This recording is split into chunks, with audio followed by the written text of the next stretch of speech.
Thank you very much, sir, for that kind introduction. Ladies and gentlemen, I'm a Fauji. I spent 20 years in the Indian Navy, came out 2 years back, and I'll be walking you through this topic. Out of this entire narrative of climate change, the bad news, the doomsday scenario, there's one good news which is emanating out of this narrative, which is the melting of the Arctic. And it's clear now that this entire discourse of climate change, that there will be some climate change losers and some climate change winners. Losers will come to know as the decades go by, but it's clear that the winners are these countries around the Arctic, which are going to reap the bonanza of its melting, which are primarily Russia, Canada, US, and the Scandinavian countries. Having said that, it's really an irony that mankind has spent billions of dollars on research, on putting the man on moon, of exploring the depths of the ocean, but your own backyard, the desolate, frigid Arctic, which was frozen, I mean, nobody paid any attention to it, and hence there's a tremendous amount of lack of data. And this is obvious because this region had no geopolitical significance, there was no territory to be conquered, it was inhospitable, but that is changing very fast. Every summer is breaking the previous summer record of melting. And when I say that, I say both in terms of extent of the ice and thickness of the ice. And just as a brief backgrounder, we all know that this latitude 66 degrees north is called the Arctic Circle, and the region within it, going up right to the North Pole, is called the Arctic region. Now, in this Arctic region, they're broad, you can divide it into three portions, each 1/3 of the size. The first 1/3 is the portion on the land, which is basically along Alaska, some Canadian islands, and a major chunk along the Russian coastline. The remaining 1/3 is the continental shelf, which has got depths of less than 500 meters, which can be drilled for oil. And the last 1/3 portion is the deep waters, which is more than 500 meters, where the drilling is a challenge. And there are eight countries which have got stakes out here, which is US by virtue of Alaska, Canada, Russia, which is the biggest presence, the biggest coastline. You have Denmark by virtue of its sovereignty over Greenland. And then you have the Scandinavian countries, Norway, Sweden, Denmark. Having said that, what this melting is doing right now, there are two processes which are taking place, which is actually accelerating it. The first process is that there's a large amount of methane which is buried under the frozen ice, especially on the land. As this ice is melting, that methane is getting released, and we're all aware that methane is more dangerous than carbon dioxide in terms of global warming and how it can trigger greater amount of heat retention of the earth. So that is one. And second is that the ice, when it is present during the summer months, it reflects a lot of sunlight. As the ice melts and converts into water, that water no longer reflects the sunlight, it actually absorbs that. So it gets warmer. And hence the conclusion because of these two phenomena is that the Arctic, the more it melts, the faster it will melt. And that is how with every passing summer, you have every record of the extent of ice getting broken. What this is doing for the Asian energy scenario, the three broad topics. Untapped oil reserves, it's opening up new sea routes, there's some challenges, and there are some related dynamics. Insofar as the untapped oil reserve is concerned, these statistics are there. There's a debate, there's a dispute between some of the research organizations of is it 25%, is it 40%, but the fact is there's substantial amount of world's undiscovered oil and gas under the ice cap. So hence it's receiving the interest of the petroleum industry. But there are challenges. Challenges is, first obviously is the harsh climate, sub-zero temperatures, and darkness for at least 6 months. Complete darkness. We know that the sun, doesn't rise above a certain latitude, both in North and South Pole, depending on the season. Then obviously is there's a very limited existing infrastructure for drilling and for supporting it. There's obviously a competition because of shale revolution in US. In fact, this entire climate change and this narrative of oil reserves, it's kind of lost some momentum in the last 1.5 to 2 years, ever since the good news about shale has come out. Because the world, there's a school of thought that the world is no longer as desperate to go to the Arctic for oil as it was before the shale boom. As also that there are overlapping sovereignty claims. Some of them are getting settled, but some of them are outstanding. And how they play out, it can lead to some tensions. And obviously, because of the environmental concerns, a lot of NGOs led by Greenpeace, which are making their presence felt in the Arctic, which is a hindrance to the countries doing oil exploration. Hence, to conclude, it is a high cost and high risk venture to go for oil in the Arctic, but nonetheless, countries, especially Russia, is taking the lead and is investing lots of dollars into exploration there. But notwithstanding the challenges, the positives are that it's a relatively peaceful region, there's no political instability there, and especially for East Asia, China, Japan, South Korea, which are constrained. They have got all these countries, especially China, have got the Malacca dilemma, that if Malacca Straits were to get disrupted because of whatever reason, because of geopolitics or because of terrorist attack, so this is an alternate route for them. Insofar as the new sea routes is concerned, there are two sea routes. One is this NSR, which is called the Northern Sea Route, which emanates close to Scandinavia and then hugs the Russian coastline and down the Bering Straits into East Asia. The other route is the one which connects Atlantic and the Pacific Oceans, which is called the NWR, Northwestern Route, and which is along the Canadian US territories. Now, the challenges, although this route looks very good on the slide, the challenges are phenomenal. First challenge obviously is that ice navigation.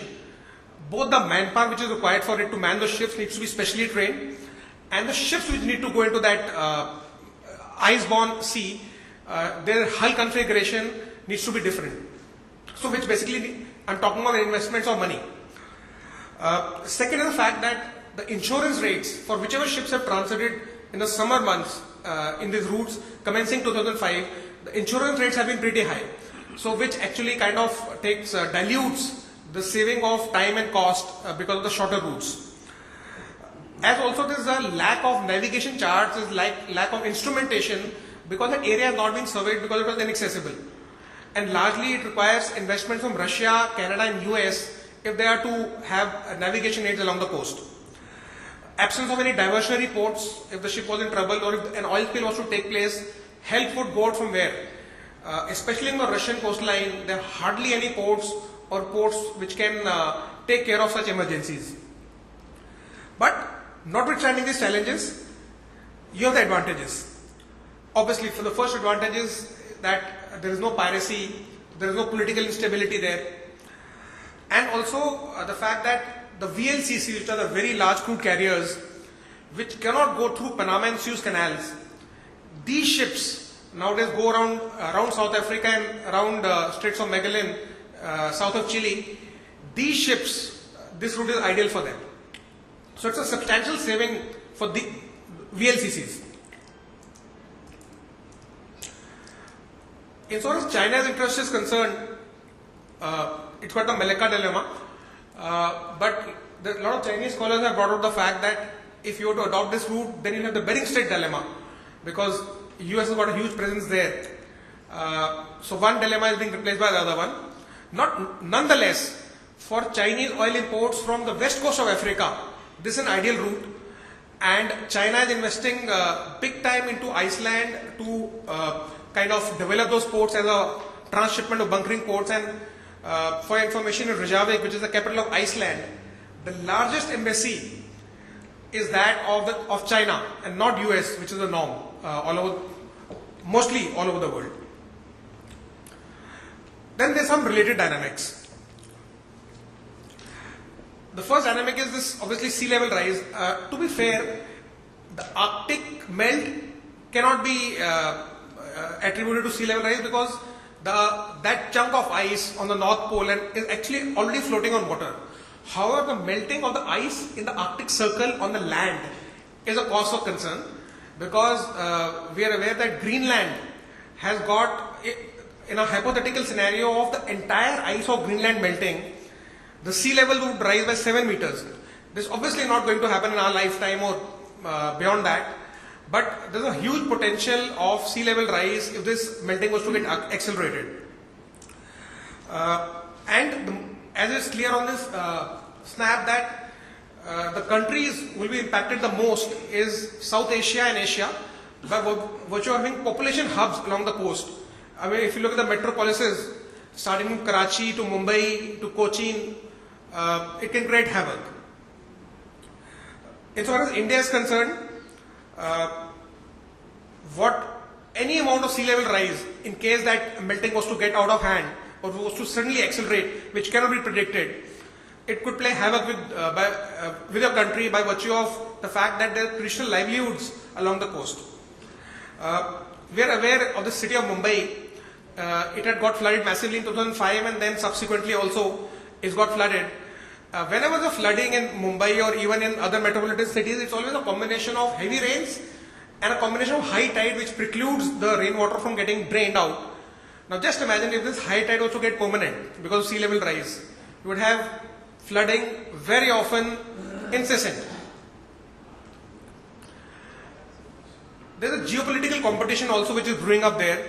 In 2007, Russia had planted the flag on North Pole, and it was opined that rather than Russia, it was Gazprom and Rosneft, the two Russian oil companies, which had actually paid for this activity in anticipation of getting a larger chunk of the territory and making profits.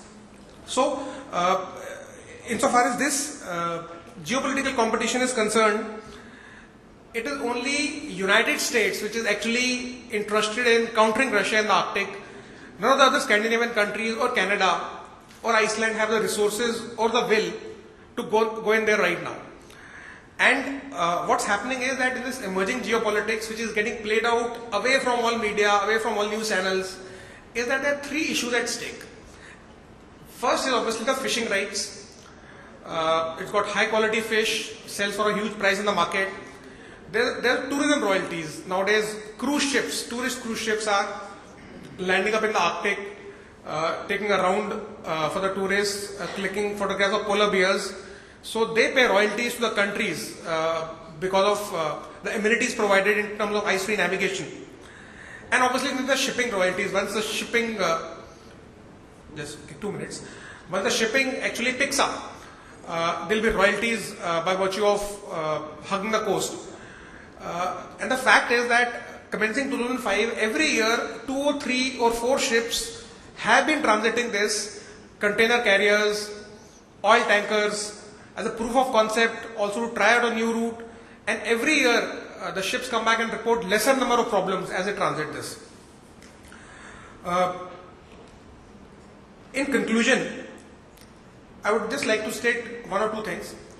One is that this was an ignored geography till date. No more.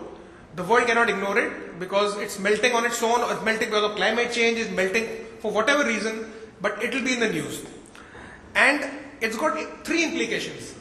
It's got implications for, insofar as energy is concerned, it's got implications in terms of reservoirs, in terms of routes, and in terms of competition between nations. And it all depends on the rate of melt. How fast will it melt into the future? Though the rate of melt cannot be predicted, but the direction is certain that it is going to melt with every passing year more than the previous year. If that be the case, then all I can state is that anybody who's interested in the concept of energy security will have to keep a tab on this topic in the times to come. It's a pleasure talking to you. Thank you very much.